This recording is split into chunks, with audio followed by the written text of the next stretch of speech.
Hello everybody, and welcome to a land which might move you to tears by its simple beauty alone. This morning I travelled north of Salisbury, past Marlborough and into Gloucestershire,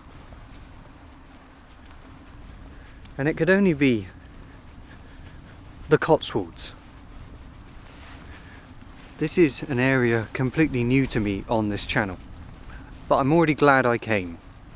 And today is all about making the most of freedom and how priceless freedom is. Freedom to enjoy the countryside, village churches, and to play music. Last week I asked you to comment on my video. What do you think of the music? What do you think of the pieces I'm playing? Do you like them? If you're a musician yourself, do you have any suggestions of other pieces I could play? Well, I had more comments than I would ever imagine. And plenty of those said to me, Ben, I'm afraid you need to think out of the box more with your repertoire. There's me saying you should always play familiar pieces, arrangements of classical, well-known and well-loved compositions. But there are loads and loads of organ pieces written for small instruments which you could play. And you know, I took it to heart, and we're going to put it to the test.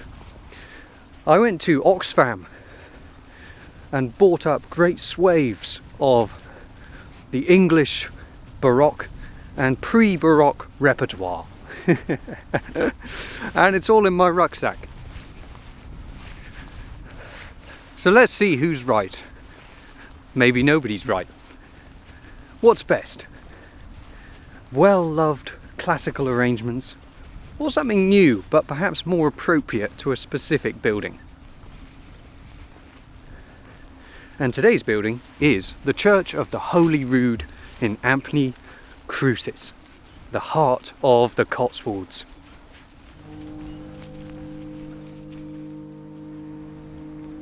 The Cotswolds stretches across 6 counties, from Somerset all the way to Warwickshire, but today I'm much nearer Cirencester in the middle. This is a landscape completely unmistakable, filled with light stone cottages, gentle hills and fields of sheep, probably where the name Cotswold came from in the first place. There's a romantic dreaminess about it, like a watercolour from an old poetry book, and I can't help thinking of childhood holidays.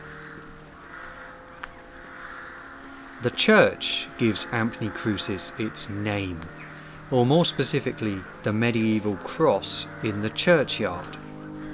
It's one of only a few to survive intact, with complete carvings of the crucifixion and Virgin and Child, probably 700 years old.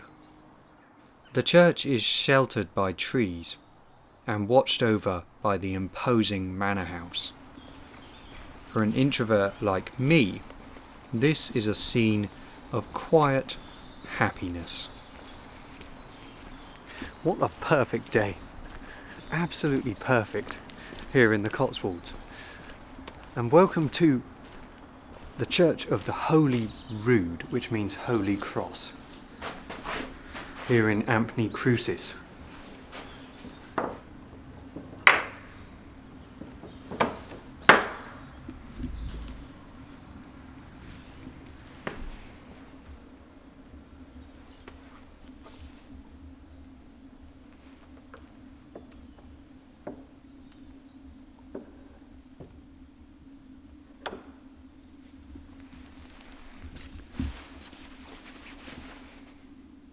I am so pleased to be able to show you a building in a completely different land and to extend my range into Gloucestershire.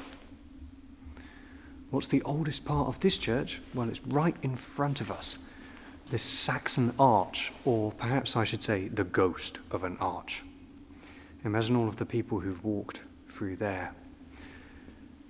If you don't know what Saxon means, well, it's pre-1066.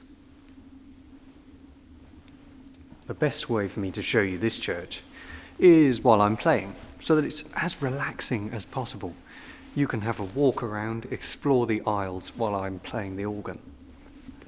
But there's one other historical feature I'd love you to see here in the north aisle. The tomb of George Lloyd and his wife, buried the 10th of October 1584. Their son sold the estate to Anthony Pleydell in 1593. These two figures are extremely distinctive and almost life-size.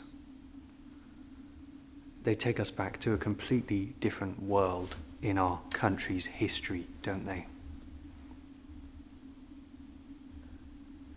I can't help remembering those lines from the poem Ozymandias.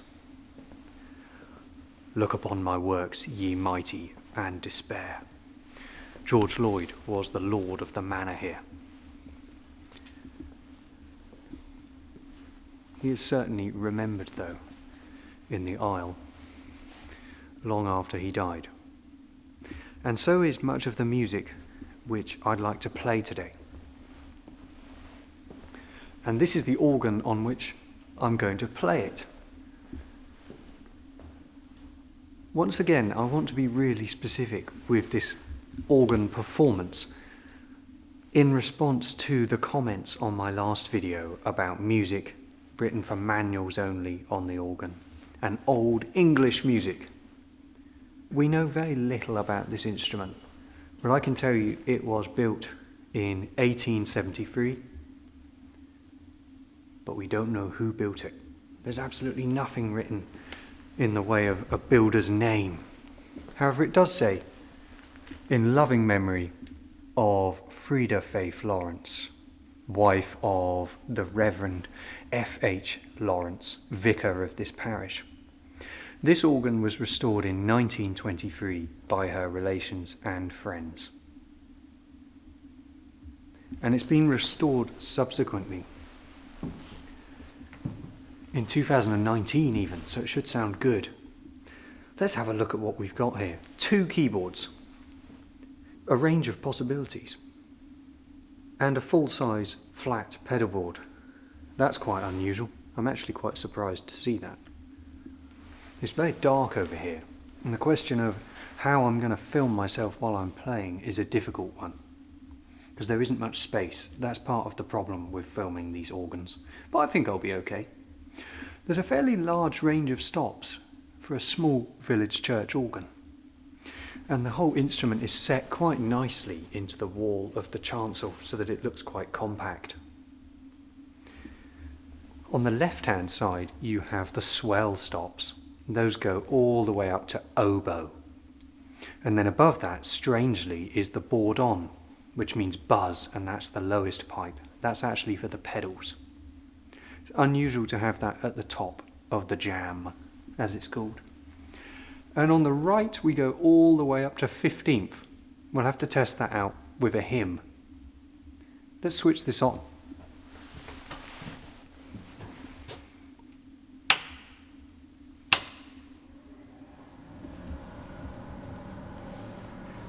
So, I'll take off my bag. 2 seconds.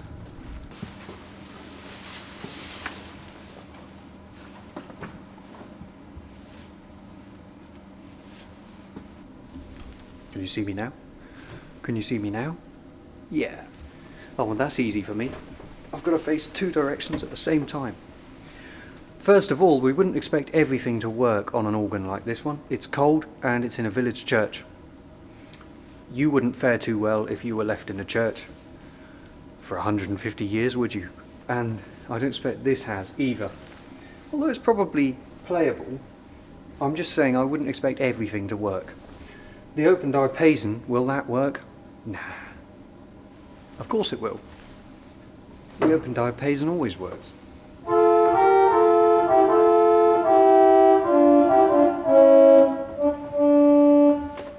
Stunning tone.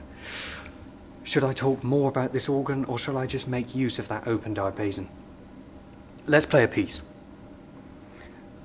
Perfect choice to begin, a subdued choice. That chap over there, he died in 1584. Let's play a piece by a contemporary, John Redford, who wrote keyboard music before the Reformation, and it will be perfectly suited to this building. And let's just use that open diapason sound. But on the swell, I'll use the swell's own open diapason, I think, to make it slightly quieter in the accompaniment. There's something so interesting about this piece. It's written like a choral piece. So it sounds like old Renaissance polyphony, this piece by John Redford, and I really want to know what you think. Please let me know in the comments. This choice of music is inspired by the comments from last week, which led me to go and buy a load of old English music. And this piece by John Redford is the earliest I could find. He died in 1547. Here we go. Once I've got set up, we can get going and play this lovely organ.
So there you have a piece by the renowned composer John Redford, written more than 400 years ago. Fantastic in this building. Now I'd like to put my own theory to the test. That's the kind of thing you might play at the beginning of a service in a church like this. What did you think? You didn't know it. Did you like it? How about something you do know?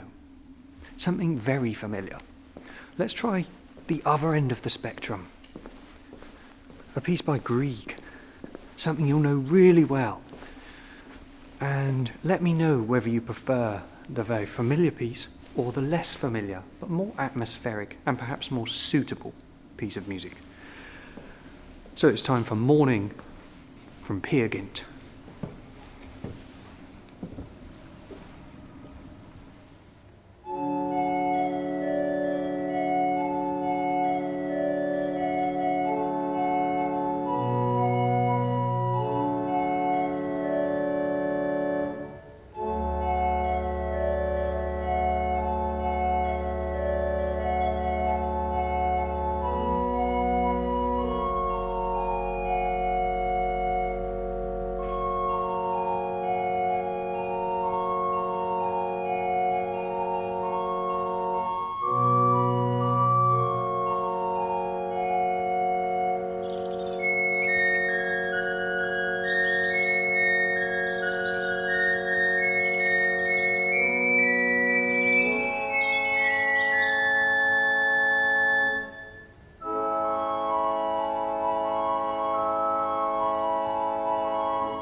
So we've just had two pieces, one by John Redford, a Renaissance composer, and one by Grieg, a Romantic composer. We must now play a hymn to get us properly underway. And this is the fun part. For hymns, we need to use the pedals. We need more bass. If we're helping a congregation to sing, we need the organ to project all the way out into the church. And more bass, you can feel the notes. You're more likely to sing along. But we also need to use the full chorus of the organ, all the way up to the 15th. So here's a beautiful hymn called Angel Voices Ever Singing.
hymns and organ voluntaries, all perfectly within the capabilities of the anonymous instrument here at Ampney Crucis.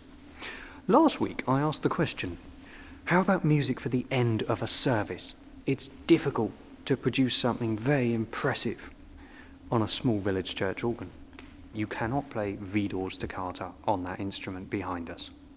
Certainly not on a day like today.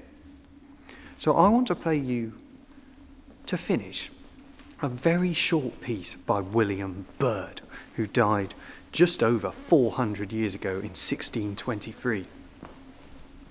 This is his French coranto. It's like a dance, and it is really well suited to an instrument like this one. In fact, I can produce echo effects by changing manuals. This is a piece which is actually written for the harpsichord, but it transfers rather nicely to the pipe organ.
Byrd's French coranto brings this adventure to its close.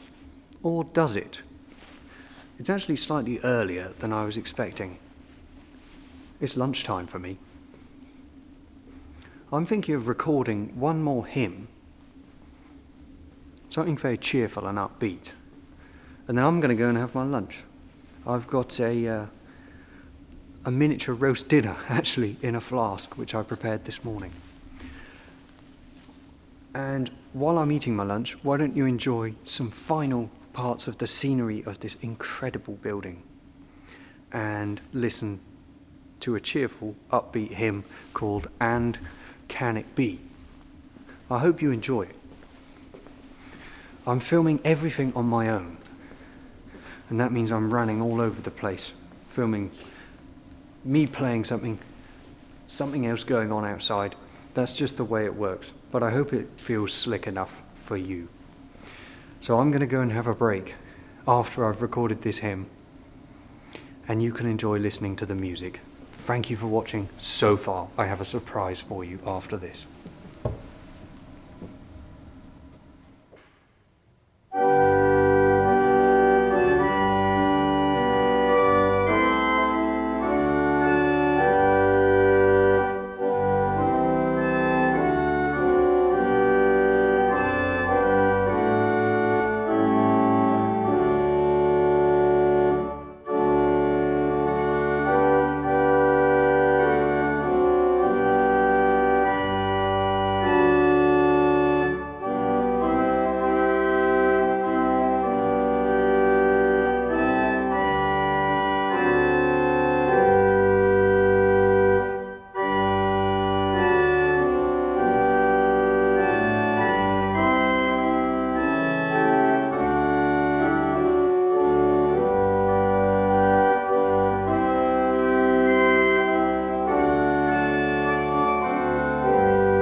5 pieces, 1 exquisite village church organ, just the right amount of charm on that instrument. I didn't use the oboe because it was out of tune, but the rest of it worked just fine. These videos aren't recitals. If you're looking for an organ recital, you're watching the wrong channel. These videos are intended as an immersive experience by which you can see the context that the music is both performed and was written at the same time as hearing it played. As a result of that, I'm jumping, running all over the place, trying to get all the different camera angles, and of the organ, and of my hands, and sometimes my feet, and of course inside that wonderful church. And it takes a good deal of time to film, and considerably longer to put together. Please leave a comment, because it's completely free, and as you can tell, it will inspire what happens in the next video. It's a fantastic help. I loved reading all of your comments on the last video. I think it had literally hundreds and hundreds of comments, which was simply brilliant. Comments also say to YouTube, this video is interesting. Spread that one a bit further, which if you're trying to promote this channel and village churches and the art of playing the organ is simply fantastic. So we want to spread these videos as far as we can. So please keep engaging by commenting on my video. Thank you so much. If you'd like to help me more, I would be truly grateful. As I have mentioned before, I do need your help to keep producing these films, especially if I'm travelling further and further away. If you look forward to these films on a Sunday evening, then you might like to consider helping to support me with a PayPal donation. If you look underneath this video, you'll see a link. Click on that and it takes you to my donations page, where you can leave a small donation if you're enjoying my work and my videos and my performances. If you'd like to support me a different way, please do head to my website, benmaytonmusic.co.uk, and there you'll see the address to send a cheque to. I would be immensely grateful for your help. It really, really helps keep me on the road and filming. So I say in advance, if you'd like to help me, thank you so much. Truly appreciative. I always try my best for you on these videos, and before I left the Cotswolds there was a church I simply could not ignore. It's barely a mile from Ampney Crucis and it's called Ampney St Mary, and I can't wait to show you. I've brought you here as a coda to today's adventure in the Cotswolds, simply because this place represents my idea of countryside perfection. This is Ampney St Mary, barely a mile from Ampney Crucis. You don't see any village here, that's because the villagers deserted this church during the times of the plague, like so many other villages. And nowadays, Ampney St Mary stands alone here in the fields. It was known as the Ivy Church until 1913, because it was absolutely covered in ivy. We've done lots of playing today, and this church doesn't even have an organ. But sometimes those buildings are the best. No organ often suggests that the church hasn't been overly restored by the Victorians and transformed into a different building. And that's the case here.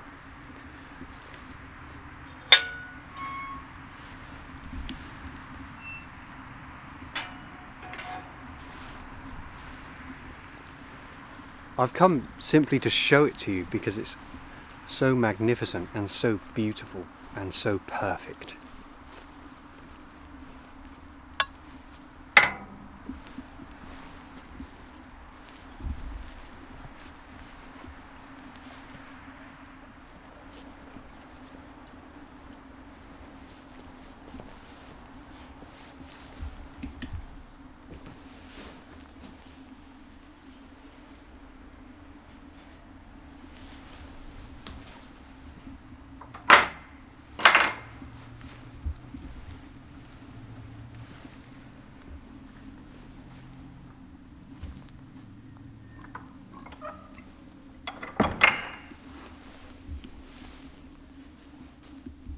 There's very little I need to say here because you can see everything for yourself, and sometimes silence is better. But the church is most famous, perhaps, for its wall paintings, which date from the 12th to 15th centuries. But I find churches like this incredibly inspiring. And if you follow my channel regularly, you know that lots of the pieces of music which I write are inspired by different places. And churches like this one are particularly evocative, and it's lovely to come here, just to take it in.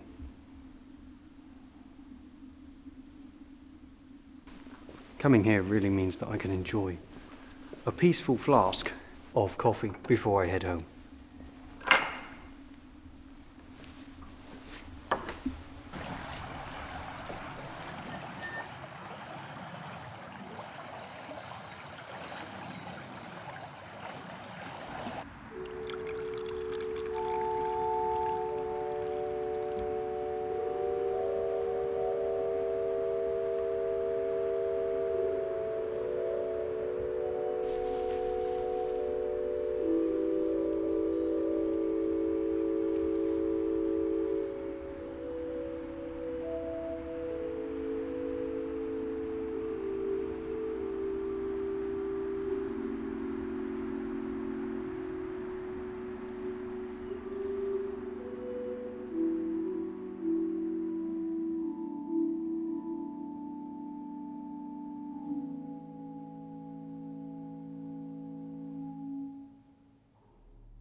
The church at Ampney St Mary with Debussy's Clair de Lune. And if you weren't crying at the end of that, perhaps you should have been, because crying is immensely cathartic. well, perhaps you'll be in tears after this next part of the video, which to me is quite possibly the best ending of any Salisbury Organist video ever. I have a great honour here. I was given a gift this week by one of my viewers in the form of photographs of a land which is perhaps as foreign to me as those images of the Cotswolds might be to you, wherever you are in the world. These landscapes are simply incredible, both in their beauty alone, but also in their significance to this viewer whose name is Tony. Tony is from Placerville, and he said to me that he and his partner, Linda, watch my videos every single week. And they have a shared love of my videos, which is a huge pleasure for me to hear. And I needn't say any more other than read a message which he asked me to read on this channel, and which I'm very happy to do, because it's very beautiful and very poignant, addressed to his partner, Linda. My dearest Linda, I know we have both looked forward to and spent many of our Sunday evenings together, enjoying the Salisbury Organist together. It has been great fun following Sir Ben, am I worthy of that title, on his weekly treks through English fields rife with unpredictable livestock and well-trodden footpaths, while learning about the history of the countryside through the eyes of historic churches and the masterfully made organs often contained within, without a doubt. With a requisite bowl of generously buttered popcorn to share between us, we have left the comforts of our home and learned the true meaning of the well-tuned open diapason. Absolutely correct on that count. These treks are not unlike many of our own while experiencing the silence of remote landscapes of the West, or the wonder and amazement of a jet black, star-filled nighttime sky. From Tony to Linda, these are all special places I want to continue sharing with you for the rest of our lives. Today, I am here not just as a loyal follower of the Salisbury Organist, but as someone who is very much in love with you. With the backdrop of our cherished moments, I ask you, Linda,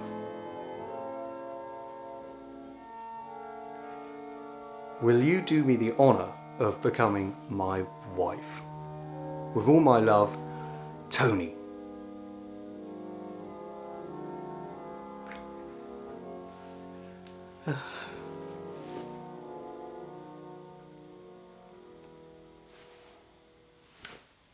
Well, that is the greatest honour that I've been given on this channel, and I thank you both in particular for watching. And Tony, thank you so much for asking me to read that on your behalf.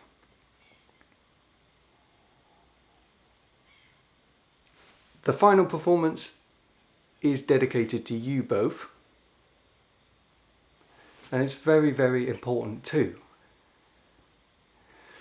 Also in the parish of the Ampneys is a village called Down Ampney, the birthplace of Ralph Vaughan Williams. And let's just say it's an upcoming destination for a future Salisbury Organist adventure. The hymn Down Ampney was written by Vaughan Williams to dedicate to the village of his birth, and it's sung to the words, "Come down, O love divine." This is a performance to dedicate to Tony and Linda. And I say to everybody watching this, everywhere in the world, thank you so much for joining me, both now and in the future. Cheerio.